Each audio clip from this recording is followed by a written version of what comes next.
Okay, I am Dr. Madrid and I will be discussing to you about the environmental and nutritional disease. So first, let's talk about terminology. Um, Environment. What is environment? It is the setting in which where we live or where we work, could be indoor, outdoor, or at the place where we work, the occupational setting. Well, environmental disease. This refers to the condition that's caused by the exposure of the patient through either the chemical or physical agents that are found in the workplace or in our home. Okay? So our first topic will be the health effects of the climate change. Okay, climate change. What is climate change? This refers to the long-term shift in the temperature and weather patterns. However, due to the past years, by 1800s, okay, the human activity had been the main driver for this climate change. This is due to the burning of the fossil fuels like coal, oil, and gas. Okay? So what happens is that there is a rising atmospheric and oceanic temperature that have led to a large number of effects, including an increase in frequency and storm that we have seen or we have observed these past few months. Drought and flood. The flood is due secondary to the storm that we have experienced. Okay, and large-scale ice losses in Greenland, Antarctica, and vast majority of other glaciated regions on Earth. Okay, so the culprit is the rising atmospheric level of these so-called greenhouse gases. So the greenhouse gases are these carbon dioxide, ozone, and methane. Okay? So these gases, along with water vapor, would produce a so-called greenhouse effect. Okay? So the combination of your carbon dioxide, ozone, and methane, okay, would form this greenhouse effect that is absorbed on the Earth's surface and otherwise be lost into space. So according to the World Health Organization, it is estimated that approximately 250,000 deaths would occur annually between 2030 to 2050 if the climate change has not been properly addressed.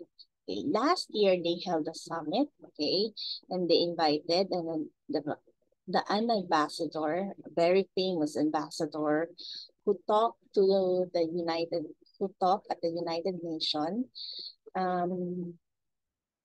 They to talk about the climate change and the COVID-19, and they made an impact to the youth around the world. So why is it very important for us to talk about this climate change? Because it has a negative impact on human health. The first is the cardiovascular, cerebrovascular, and respiratory disease. One good example is the heat waves or heat strokes that are happening because of increase in temperature of the earth.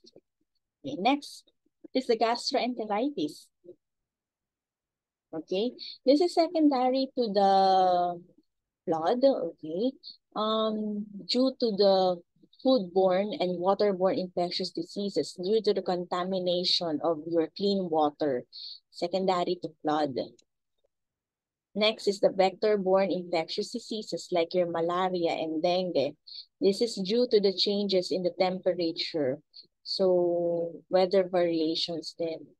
Then next is malnutrition, which we are looking at right now, okay, due to food shortages. So due to the changes in local climate, there would be a disrupt in crop production. Next is the toxicity of chemical and physical agents. Okay, so the toxicology. What is toxicology? It is defined as science of poisons. It studies the distribution, effect, and mechanism of action of a toxic agent. Okay, this toxic agent. So more broadly, it includes a study of the effects of physical agents such as radiation and heat. So there are several factors that are considered in establishing these safe levels for this toxic agent. So one of these factors are your age, genetic predisposition, and different tissue sensitivities, and etc. Okay, so let's discuss the basic principles that are relevant to the effects of the toxic chemicals and drugs. First is the definition of poison, okay? It is said that all substances are poison. All of these agents are poison. It just depends on the dosage that you will be given, okay? Sometimes, because the correct dose could be therapeutic, but harm a wrong dose could serve as a poison. Okay. Next is xenobiotics. Xenobiotics is an exogenous chemicals in the environment that are found in air, water, food, and soil that would be absorbed into the body through inhalation, ingestion, or skin contact. Now, these toxic agents could be excreted in the urine or feces, or they could be eliminated into the air. Or sometimes, if they can't be eliminated or excreted, they would accumulate in your bones, fat, brain, and other tissues. Now, these chemicals would either react at the site of entry or could be from other site by following the blood flow. Now, most of these solvents are lipophilic, or most of these agents, toxic agents are lipophilic. So it means that they could travel through your blood by the lipoproteins. Then, so most of these solvents, drugs, and xenobiotics are metabolized to form inactive water-soluble products, or what we call detoxification. Now, the reaction to metabolize these xenobiotics into non-toxic products or activating these xenobiotics occurs in two phases. The first phase or phase one reaction has this following reaction: hydrolysis, reduction, and oxidation, where it would transform or metabolize xenobiotic into a primary metabolite. And then this primary metabolite will be further metabolized into a water-soluble compound so that they would be excreted through phase 2 reaction. So the most important catalyst for your phase 1 reaction is your cytochrome P450 or CYPs. They are a large family of heme-containing enzymes that are found in hepatocyte, where they localize in the endoplasmic reticulum. They can also be found in skin, lungs, and GI tract, and other organs. So the CYPs, I will call them CYPs from now on. They could either detoxify the xenobiotic into this water-soluble compound, or the less commonly into an active compound that would cause cellular injury by producing your ROS, or um, reactive oxygen species. Okay.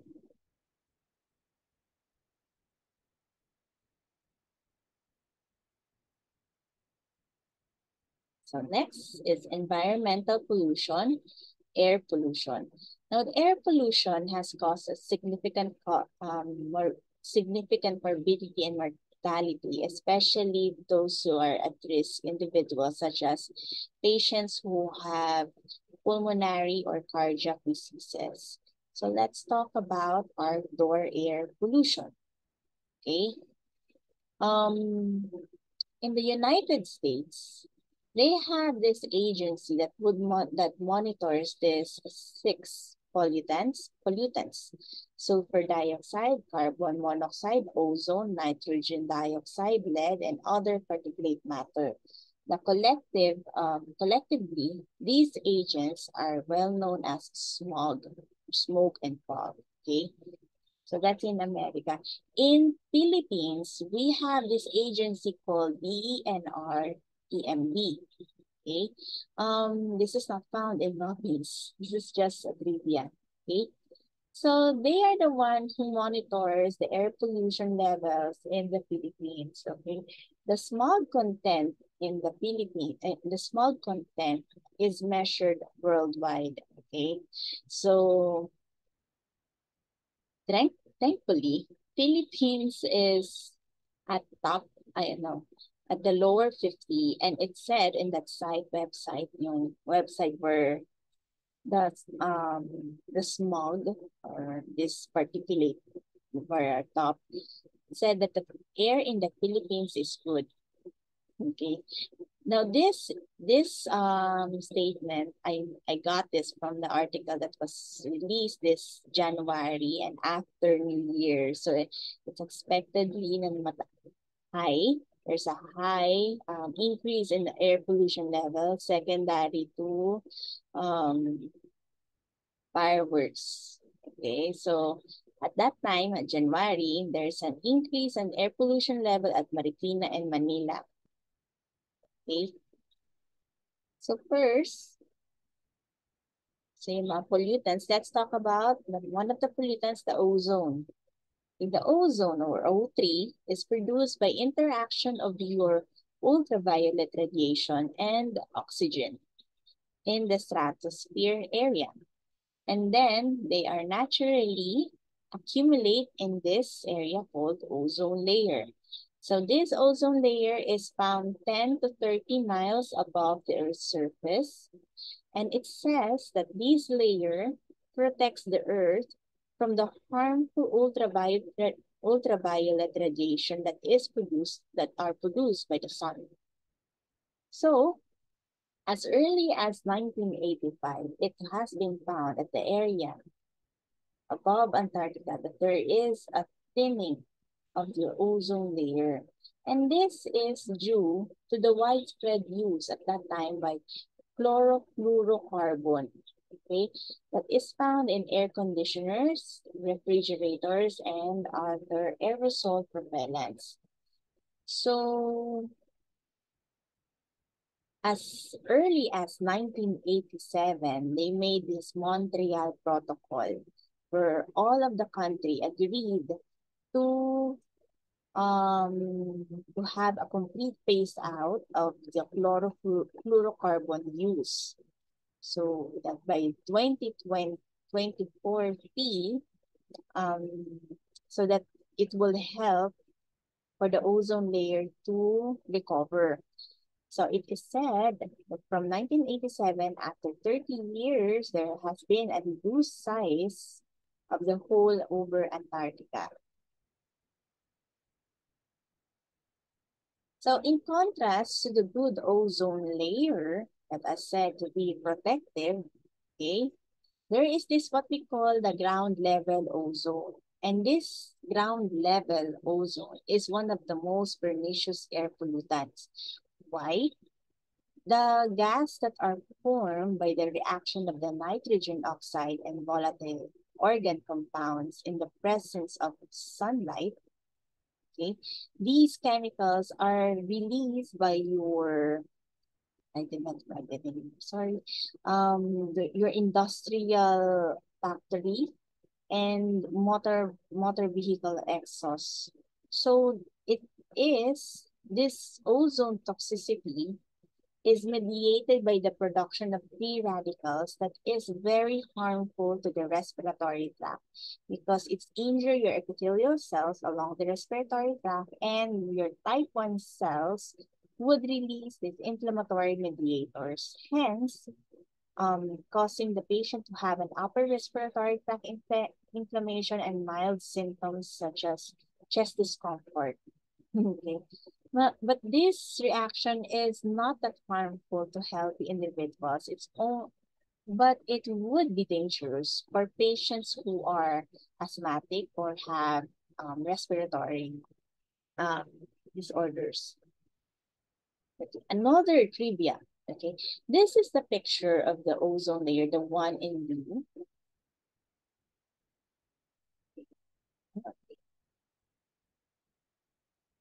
So the one in blue, okay, this is the whole of the ozone layer. It is said that it's increasing in size. By year 2019, there is a worldwide lockdown.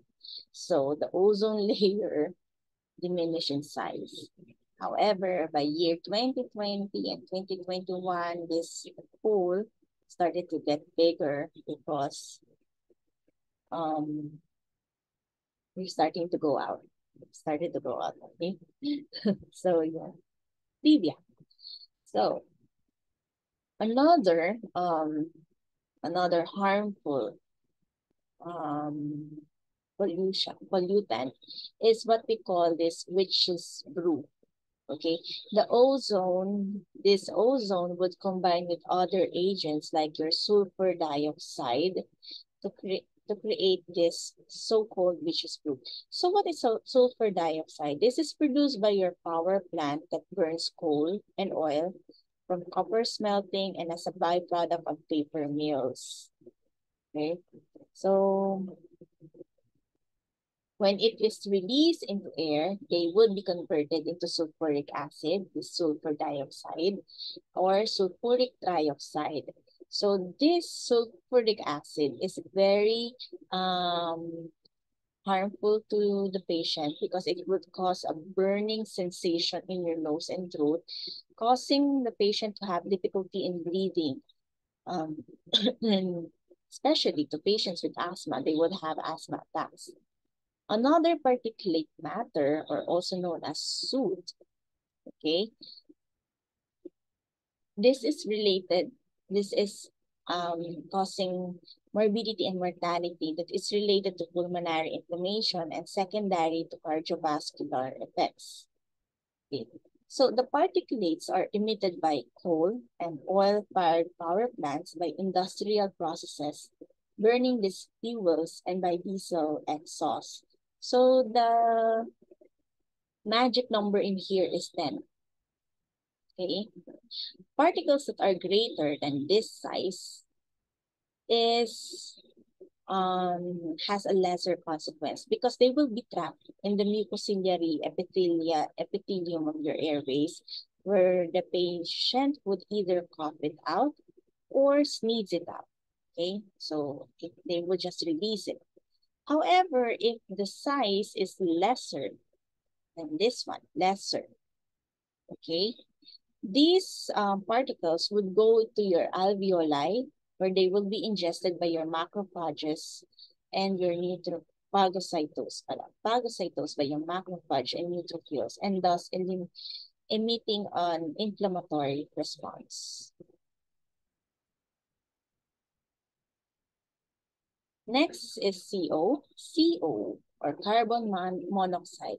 This is a systemic asphyxiant that is an important cause for your accidental or suicidal death. Okay, so yung mga cases that found in the garage where the patient just sleeps inside the car and then they will be found the next day dead. Okay, so yan yung the best example. So carbon monoxide is a non-irritating, colorless, tasteless, and odorless gas that is produced during an incomplete oxidation of your hydrocarbon. Okay, the most important source for your carbon monoxide is burning of carbonaceous materials that are found in automotive engines, furnace, cigarettes. Okay. So they are short-lived in the atmosphere. However, there are found elevated levels in ambient air that occurs only in close proximity to sources of your carbon monoxide.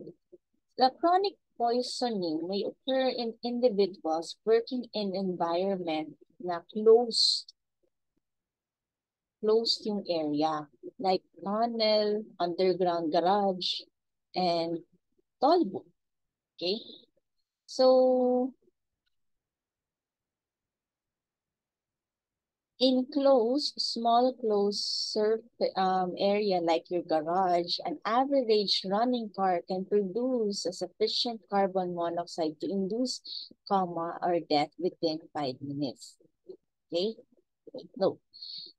Next, another, another cause of the acute toxicity is the improper use of your gasoline power generator. These are the ones that we use during brownout or following mine fires. So the carbon monoxide will kill in part by inducing central nervous system depression, which appears insidious to victims who are unaware. Okay. Now, the patient would have a the hemoglobin has a 200-fold greater affinity for carbon monoxide than for oxygen. As a resultant, the carboxyhemoglobin cannot carry oxygen, thus causing systemic hypoxia. So for carbon monoxide poisoning, okay, this develops because as I said before, the hemoglobin has a high affinity for carbon monoxide. Okay, and if they bind to carbon monoxide, they cannot carry oxygen, thus causing hypoxia. So for acute cases, this is generally a consequence of accidental exposure or suicide attempt. In light-skinned individual, this is marked by generalized cherry red color, like the one seen in the picture, of the skin and mucous membrane.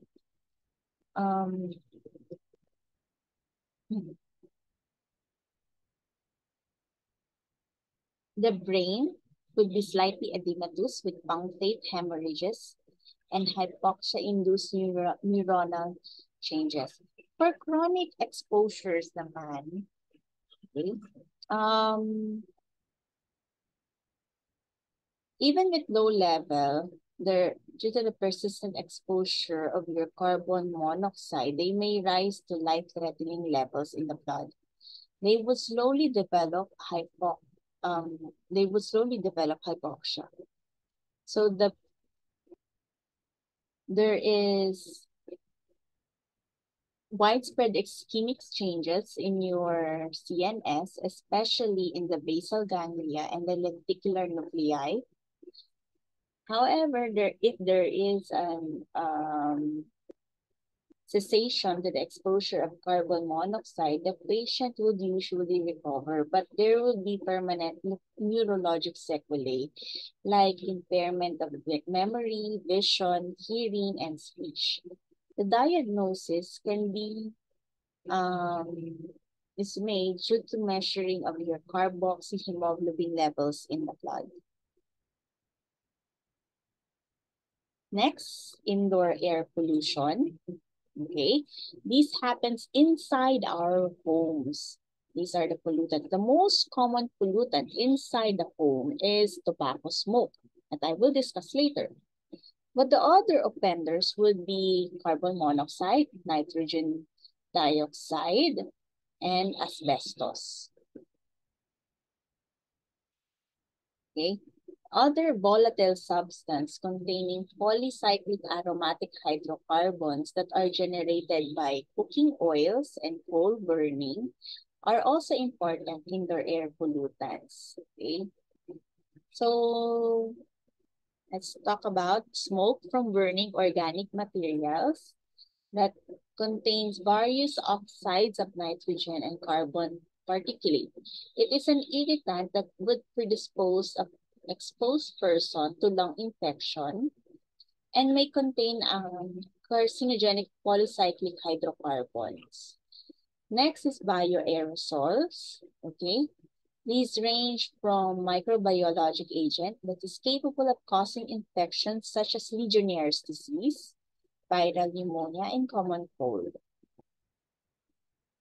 These are derived from pet danders, dust mites, fungi, molds that are sometimes responsible for having rhinitis, eye irritation, and asthma. Next is radon. Okay, radon is a radioactive gas that is derived from uranium that is present in soil and in homes and can cause lung cancers.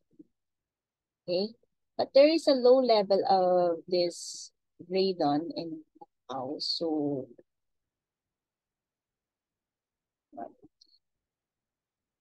next is formaldehyde that is used to manufacture building materials like your cabinets, furnitures, and adhesive, and they may accumulate in the air in poorly ventilated house.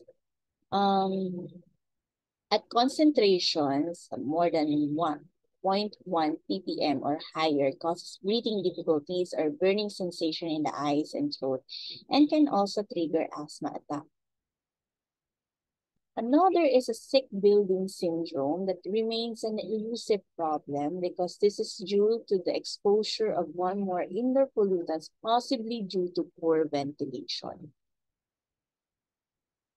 Next is metals as environmental pollutants.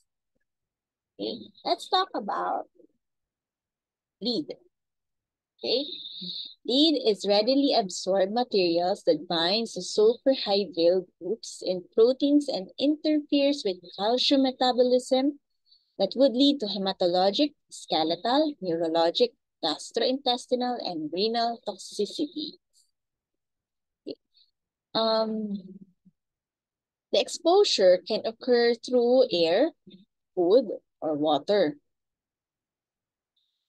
So right now, in 20th century, the source of your lead would be in house paint, house paint and gasoline. Okay. There are also sources of lead in environments such as your mining foundries, batteries, spray paintings.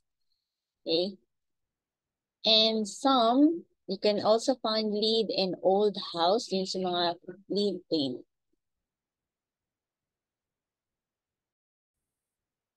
So yung older lead yung mga paints in older houses. So the one who are at risk in here are the children who are living in these old houses because the level of the lead contaminated the dust exceeds the recommended level that is set by the CDC. Okay, so another trivia. In our history, the one who's famous in using lead is Queen Elizabeth. Okay, she uses lead in her cosmetics. Okay, yung white powder, the white stuff that you see in her face, it has lead in it. Okay, so that's why I added a picture of it. So the most absorbed lead, 80 to 85%, is taken up in the developing teeth and into bone, where it will compete with calcium and with bind with phosphate. And it has a half-life of 20 to 30 years. 5 to 10% of the absorbed lead would remain in blood, and the remainder is distributed throughout the soft tissue. The excess lead is toxic to the nervous tissue of the adults and even children. Okay, so for adults, they would have peripheral neuropathy, but kawawa yung children because they have this central effect. Okay? So the effect of the chronic lead exposure for the children is subtle, thus producing mild dysfunction, including reduced IQ, learning disabilities, and delayed psychomotor development. At higher doses of lead poisoning, so it would take form like blindness, okay, higher form, blindness, psychosis, seizure, coma, and even death.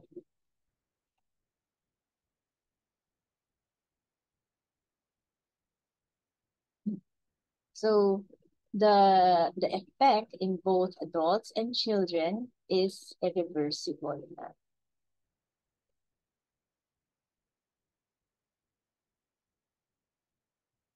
So the lead will also affect many other tissues, hindi lang yung brain, not only the brain. The excess lead would interfere with the normal remodeling, especially that's why children are very kawawa dito. The normal remodeling of your calcified cartilage and primary bone trabeculae in the epiphysis. Okay. Um, if you do an X-ray, there is this radiodense lead lines found on their bones. Wait, and these lead lines found on the bones. These lead lines could also occur in the gums. This black discoloration that would lead to hyperpigmentation, okay, in the gums. So lead would also inhibit the healing of fracture by increasing the chondrogenesis and delaying the cartilage mineralization. It could also injure your proximal tubules.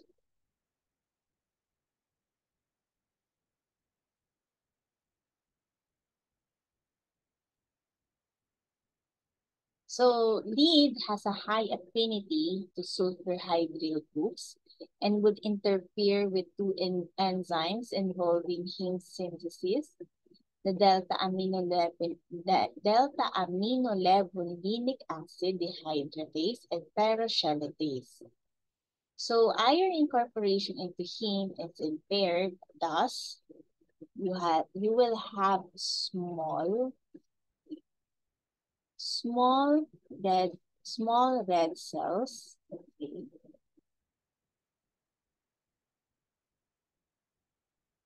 and anemia.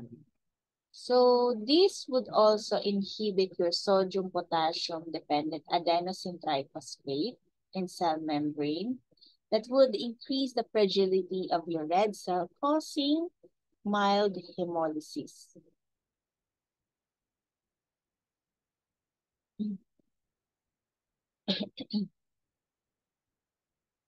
So the diagnosis, okay, it could be neurologic change. The patient or the child could have these neurologic changes with unexplained microcytic hypochromic anemia with basophilic, this one, basophilic stipplings.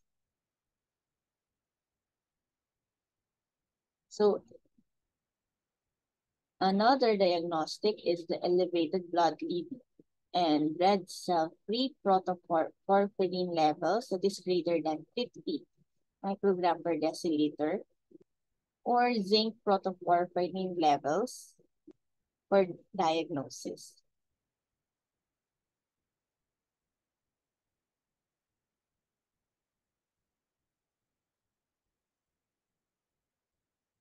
So the other anatomic changes that is found in, okay, from your blood is the ring sideroblast. There are some few ring sideroblasts, okay, found in your smear, especially if you stain it with Prussian blue. stain. So the brain, okay, the brain damage would occur in children. Okay? Sensory, yung effects sa kanila is sensory, motor, intellectual, and psychologic. I have already discussed that. In pregnant patient, it could impair the brain development inside the fetus. Um, the most severe spectrum or severe effect of your lead as your lead toxicity is there will be a marked brain edema, demyelination of your cerebral and cerebellar white matter, and necrosis of your cortical neurons. This is also accompanied by diffuse astrocytic proliferation. In adults, there would be a peripheral demyelinating neuropathy. So peripheral nerves are only for adults. So what happens in peripheral neuropathy? This yung most commonly used muscle, the motor nerves, there would be wrist drop or foot drop. That is what you will notice for this patient. In gastrointestinal tract, there is what we call lead colic. This is characterized by severe or poorly localized abdominal pain. For the kidneys, your proximal tubular, your PCPs will be damaged associated with intranuclear inclusions. Okay. There would also be this interstitial fibrosis that would lead to renal failure. And since there is damage to your kidney, uric acid excretion is impaired. That's why it would lead to this gout called Saturnine gout. Next is mercury. Mercury also binds to sulfurhydryl groups, leading to the damage of your brain and kidney. It is known in history to have been used in pigment in cave paintings, a cosmetic, and a remedy for syphilis. And it is also a component of diuretics that was used before. Okay. Alchemists also use this to produce gold. Okay, because yung philosopher's stone. Okay. So, poisoning from inhalation of your mercury vapors has been associated with tremor, gingivitis, and bizarre behavior. That is displayed, okay, that's why I have this picture of the Mad Hatter from the Alice in Wonderland, okay? Because he is having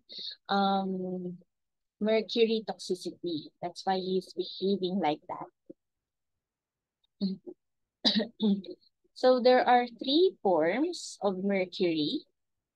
The metallic mercury, also known as elemental mercury, inorganic mercury, also known as mercury chloride, and inorganic mercury or methyl mercury. The main source of mercury are found in contaminated fish, so yung methyl mercury or organic mercury, and mercury vapors that are released from your metallic mercury in dental amalgams. And it is also a possible occupational hazard for dental workers.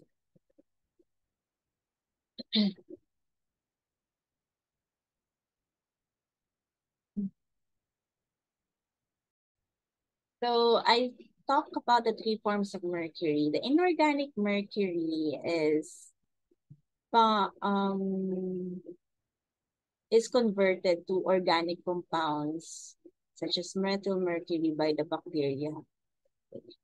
Now let's talk about methyl mercury. Methyl mercury will enter the food chain, like your carnivorous fish, like your swordfish, shark, and bluefish. Okay. So how would we, that's how we would get um toxicity from mercury by ingesting this carnivorous fish. Okay, the consumption of this fish, especially this first case is found in Minamata Bay. That's why we call this Minamata disease. Okay, so the ingestion of this fish, or otherwise known as Minamata disease, would include cerebral palsy, deafness, blindness, intellectual disability, and major CNS defects in children that are exposed in utero. So the lipid solubility of your methyl mercury and metallic mercury would facilitate their accumulation in the brain, thus disturbing the neuromotor, cognitive, and behavioral function. The intracellular GSA would act as a sulfohydryl donor, and it is the main protective mechanism against your mercury-induced CNS and kidney damage. Next, arsenic. Okay, arsenic, the favorite weapon of choice during medieval ages and even the Victorian ages. Okay. Also, arsenic is also known as women's favorite choice of weapon before poison kasi arsenic. So, arsenic is the toxicities of your arsenic is more prominent in your GI tract, nervous system, skin, and heart. Okay? This is a weapon of choice. Weapon of choice. And in Italy, especially by the members of the Borgias family. That's why they have that picture in there. This is favored because wala kas there it is tasteless and odorless. Okay. So nowadays, okay, I don't know if they're still using arsenic as a poison for today. But nowadays, this is naturally found in soil and water, and it's used in products such as wood preservers and herbicides and other agricultural products. Arsenic is also present in some Chinese and Indian herbal medicine. Okay, so sorry. So the most toxic form of arsenic are the trivalent compound, arsenic trioxide, sodium arsenite, and the arsenic trichloride. So if you ingest this arsenic in large quantities, it would cause an acute toxic effect in your GI, heart, and brain. That is often fatal. The effects is usually caused by the interference by your mitochondrial oxidative phosphorylation.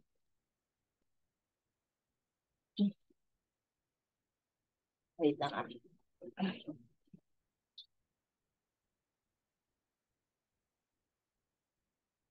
So the toxicities, like yung neurologic, the effect would usually be felt 2 to 8 weeks after the exposure, and it consists of sensory motor neuropathy that causes paresthesia, numbness, and pain. For your heart naman, this would include hypertension and prolonged QT interval and with ventricular arrhythmia. For cancer, um, chronic exposure would lead to lung, bladder, and skin cancer.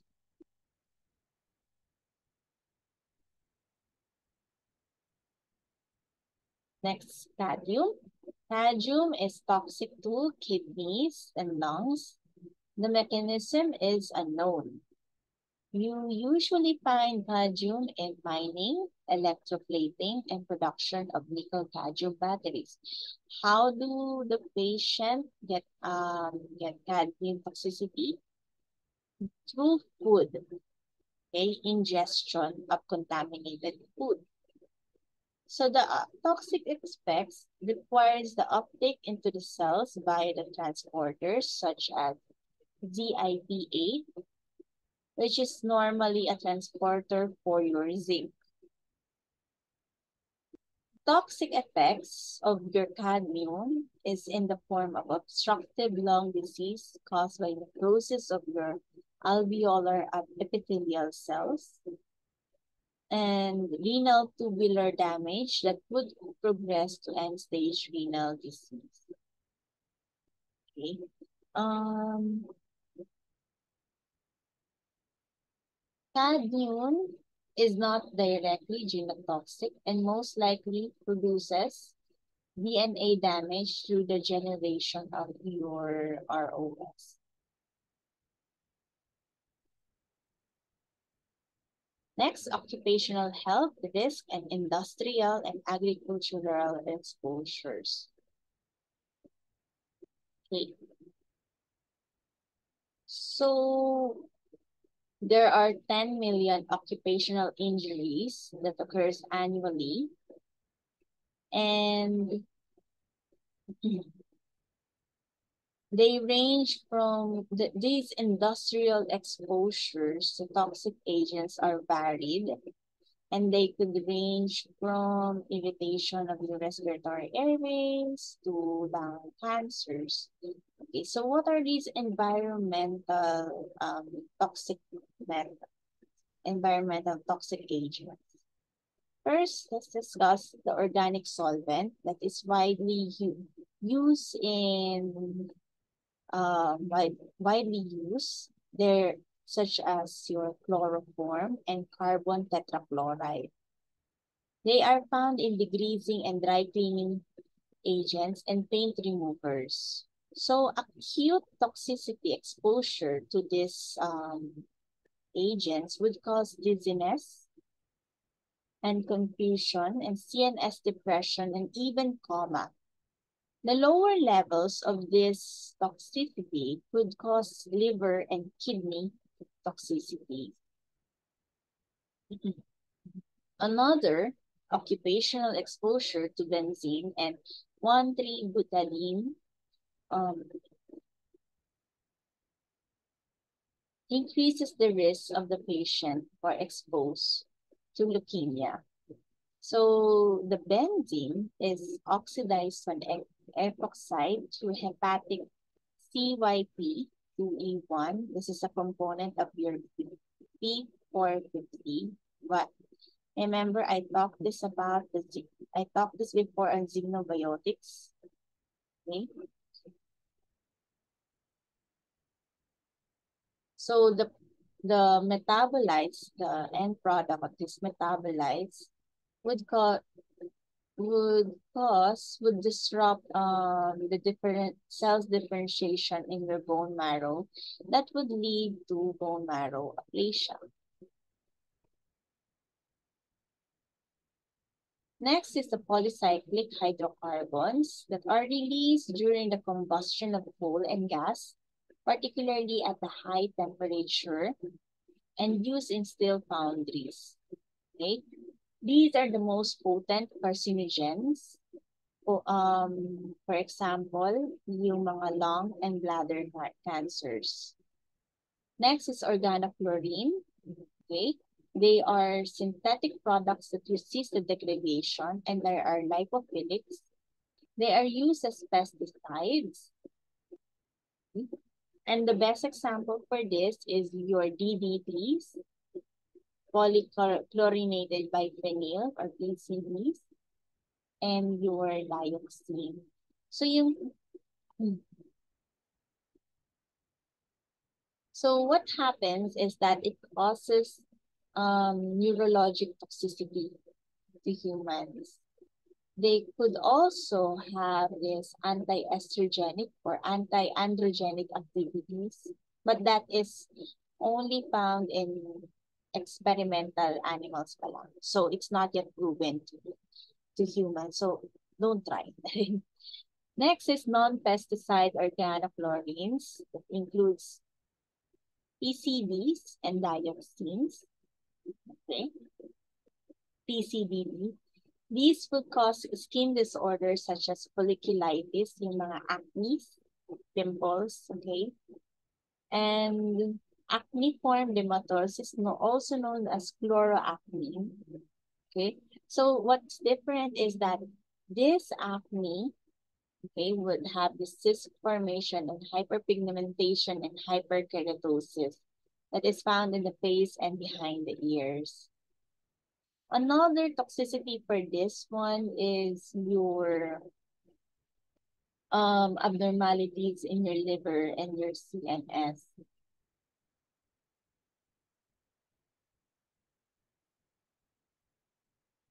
Next is bisphenol A.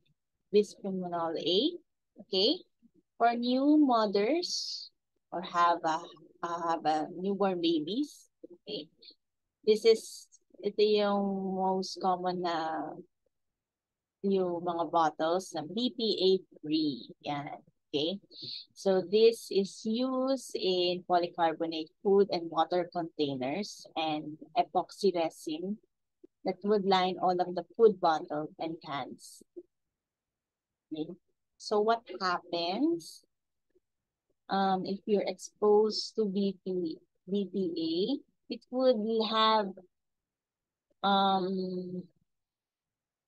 there is a study that an increased level of your BPA would lead to heart disease in adults. And there is also a study about that it has a potential endocrine disruptors. Next is vinyl chloride. This is used synthesis of polyvinyl resins that can cause angiosarcoma of the liver. And last is your mineral dust that causes chronic non-neoplastic lung disease called pneumoconiosis. This is induced by the particulates such as your chemical fumes and vapor-induced agents that would cause non-neoplastic lung disease. So the most common is pneumoconiosis, that is exposure to your coal dust, silica, asbestos, and beryllium. There's also an increased risk for cancer due to asbestos exposure. Okay, so that's it for part.